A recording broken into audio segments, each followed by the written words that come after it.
Welcome to my channel Mastering Commerce. Today we will study top 10 practical problems on rules of debit and credit and accounting equations. इससे पहले कि हम ये top 10 problem start करें, मैं आपको बता देना चाहती हूँ कि इस प्लेलिस्ट में मैंने 10 वीडियोस ऐड कर दी हैं चैप्टर 1 से लेकर के चैप्टर 7 तक of financial accounting class 11th। Please उन्हें भी देखिए। अगर आपको कुछ अच्छा लगता है तो वीडियोस को लाइक कीजिए, कमेंट कीजिए। अगर आप कुछ इम्प्रूवमेंट चाहते हैं तो नीचे कमेंट सेक्शन में लिखिए और मुझे अपना फीडबैक ज़रूर दीजिए। Thank you. So we will start today's video. First question is, if the business purchases equipments for cash, which accounts are affected and how? अगर एक बिजनेस ने इक्विपमेंट्स मीन्स कुछ फर्नीचर मशीनरी परचेज किया है cash के basis पर, तो कौन कौन से अकाउंट्स हैं जो इफेक्ट होंगे और कैसे होंगे? इक्विपमेंट अकाउंट बेसिकली एक एसेट अकाउंट है। एसेट बेसिकली रियल अकाउंट में आता है। तो इसमें जो रूल फॉलो होगा, गोल्डन रूल, वो ये होगा, debit what comes in. Purchase किया है तो क्या आ रहा है हमारे पास? एसेट आ रहा है। सो इसलिए इक्विपमेंट अकाउंट जो एसेट है वो डेबिट हो जाएगा। एंड कैश अकाउंट, कैश भी एक रियल अकाउंट है। क्रेडिट व्हाट गोज आउट, हमने कैश पे किया है एसेट को परचेज करने के लिए, तो इसलिए कैश अकाउंट है वो क्रेडिट हो जाएगा। तो एंट्री क्या होगी? Debit what comes in and credit what goes out. Rule के according equipment account debit to cash account. और इससे हमें क्या पता लग रहा है? ये रिफ्लेक्ट करता है कि जो इक्विपमेंट है, जो हमारी एसेट्स हैं वो इंक्रीज हो गए हैं और जो कैश है वो डिक्रीज हो गया। ठीक है जी। So the next question is question number 2. If a company takes out a loan, what accounts are affected? Company ने लोन लिया है, कौन कौन से अकाउंट्स हैं जो अफेक्ट होंगे? The first one is cash account, cash है real account. Debit what comes in, loan लिया है what comes in, so cash account will be debited. And debit credit what goes out, debit what comes in and credit what goes out. किससे लिया है? Company से लिया है। So loan payable account is credit. इससे क्या पता लग रहा है? इससे पता लग रहा है कि जो कैश है वो इंक्रीज हो गया, क्योंकि वो रियल था, इसलिए रियल अकाउंट का था, इसलिए डेबिट व्हाट कम्स इन वो डेबिट हो गया, इसलिए वो इंक्रीज हो गया कैश। और जो हमारी ऑब्लिगेशन थी लोन को रीपे करने की, वो क्रेडिट हो गई, वो बेसिकली बढ़ गई है, इसलिए लोन पेएबल अकाउंट लाइबिलिटी में आ जाएगा।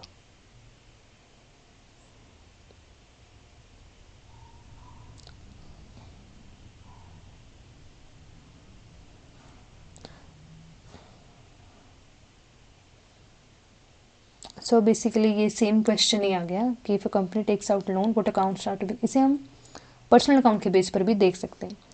डेबिट द रिसीवर, कैश किसको मिला? Cash account debit. And the loan payable credit the giver, किसने दिया? लोन पेबल अकाउंट में क्रेडिट। तो बेसिकली इस ऑप्शन से भी देखा जा सकता है। देन द फोर्थ क्वेश्चन, पहले वाले जो क्वेश्चन थे वो सिंपल क्वेश्चन है विदाउट अमाउंट। अब इसमें मैंने अमाउंट्स ऐड किए हैं, सो बेसिकली आपको ज़्यादा क्लैरिटी हो, ज़्यादा सिंप्लीफाई हो और ज़्यादा समझ आ सके। So the question is, the company purchases furniture worth 50,000 in cash, which accounts are affected and how? एक कंपनी ने फर्नीचर परचेज किया है 50,000 रुपीज़ का कैश में, कौन कौन से अकाउंट्स हैं? बेसिकली इसमें क्रक्स देखिए कि हमें दो ही चीज़ें समझ आ रही हैं। कंपनी ने फर्नीचर परचेज किया कैश के बेसिस पे, सो डेबिट क्या होगा? फर्नीचर एक रियल अकाउंट है, एसेट है, टेंजिबल है, टच कर सकते हैं। सो रियल का गोल्डन रूल है, debit what comes in. Furniture account को डेबिट कर लेंगे, कितनी अमाउंट से? 50,000 के अमाउंट से। And then credit what goes out, हमने क्या दिया है? कैश दिया है उस फर्नीचर को लेने के लिए, सो क्रेडिट हो जाएगा कैश अकाउंट। सो एंट्री होगी general entry, furniture account debit to cash account 50,000 rupees. So this is all. Next one is, a business receives 30,000 rupees from a customer for services rendered. Which accounts are affected? एक business ने 30,000 rupees अपने customer को कोई service दी थी, उसके against receive किए हैं। So basically जो अमाउंट रिसीव हो रही है, डेबिट द रिसीवर, बेसिकली क्या आया? कैश अकाउंट आया, कैश आया। सो 30,000 रुपीज़ का जो कैश आया है उसको हम डेबिट कर देंगे। और ये किस बेसिस पर आया है? किसने दिया है? ये बेसिकली जो सर्विस उन्होंने दी थी, सर्विसेज अकाउंट कह लो। सर्विस रेवेन्यू अकाउंट कह लो, उसे क्रेडिट कर देंगे 30,000 रुपीज़ से। सो जर्नल एंट्री क्या आएगी, cash account debit to service revenue 30,000 rupees.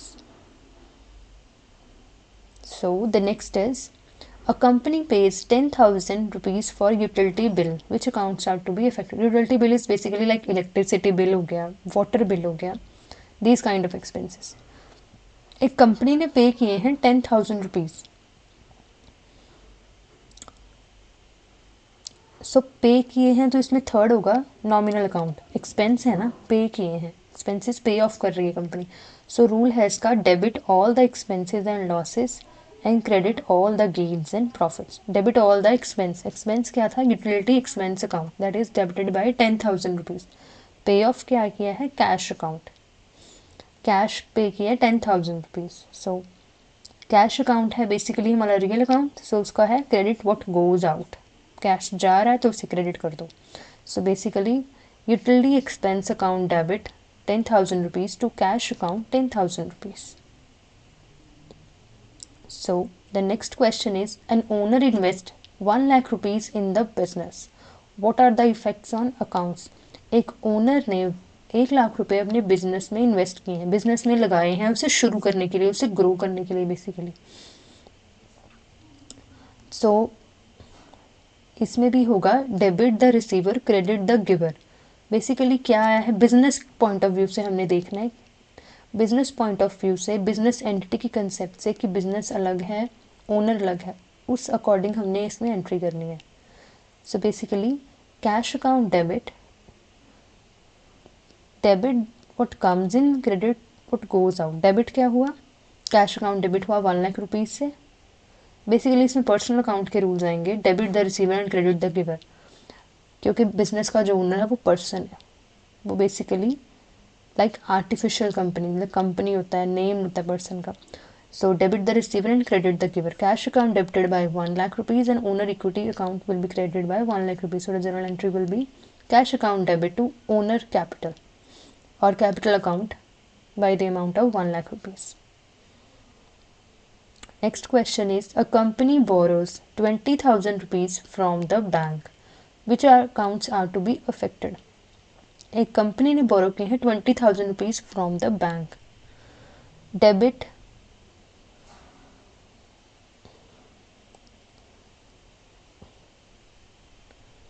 Basically cash जो है वो रियल अकाउंट है, debit what comes in, cash account debit will be 20,000 rupees and credit what goes out, bank loan payable account liability, basically credit the giver, जिसने उसे दिए हैं, ये personal account का जाएगा।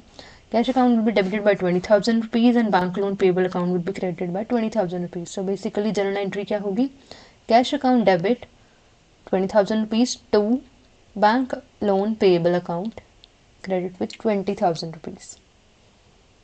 So next question is, a company sells inventory for 15,000 rupees on credit. इसमें basic mention है कि on credit. So which are accounts are to be, company ने सेल किया इन्वेंट्री, इन्वेंट्री बेसिकली स्टॉक को बोलते हैं। कंपनी ने कोई इन्वेंट्री सेल की 15,000 रुपीज़ की, कैश नहीं आया, देखो debit the receiver. So basically क्या, हम अकाउंट्स रिसीवेबल को डेबिट कर देंगे, हम डेटर्स को भी डेबिट कर सकते थे, क्योंकि ये अमाउंट अभी हमें मिली नहीं है, ये इन फ्यूचर हमें मिलेगी, तो पर हमने बुक तो करनी है ना अपनी बुक्स ऑफ अकाउंट्स में। So accounts receivable will be debited by 15,000 to sales revenue account, क्योंकि सेल्स से आई है वो, basically to sales revenue account credited by 15,000 rupees. और बेसिकली इसमें यहाँ हम इन्वेंट्री भी लिख सकते थे, क्योंकि इन्वेंट्री जा रही है, इन्वेंट्री भी लिख सकते थे। Basically the debit entry will be account receivable account debit to 15,000 rupees to sales revenue 15,000। और ये एंट्री ऐसी भी हो सकती थी, debtors account debit to 15,000 to inventory जी। So the last question is, the owner withdraws 5,000 rupees for personal use. What accounts are affected? एक owner ने, बिजनेस के ओनर ने 5,000 रुपीज़ अपने किसी पर्सनल काम के लिए बिजनेस से निकाले हैं, इसकी एंट्री हमें डालनी है अब। सो बेसिकली इसमें भी दो अकाउंट्स हैं, एक तो कैश जो उसने निकाला और एक ड्राइंग्स, जो बिजनेस अपने पर्सनल यूज़ के लिए पैसे निकालता है उसे हम ड्राइंग्स कहते हैं। ये हमने बेसिक टर्म्स वाले चैप्टर में पढ़ा था, जिसका लिंक मैं नीचे डाल दूँगी। The next one is cash account.